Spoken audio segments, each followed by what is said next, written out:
usapan ng ano may project si RBO. Yes, sir. Yes, sir. Okay.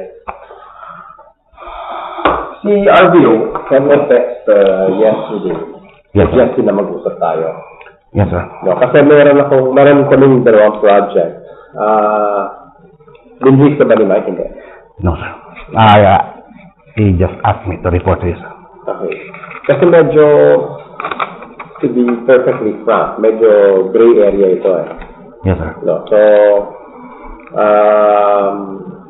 and si boss gusto niyang gawin. Yes, sir. Ako naman, I need to, kasi gray nga, hindi ko pwedeng gamitin ng filler kasi listado tayo. Yes, sir. So lahat ng mga tao dito na involved dito sa operasyon na to, dapat non-silhouette. Yes. Pero gusto ko rin na kasi na non-silhouette sila, kailangan ko rin ng eyes and ears, di ba? Yes, sir. So I was thinking of you to be the eyes and ears. Yes, sir.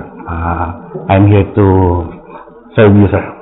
And to work for you, sir. Is it a problem if the project is illegal gambling?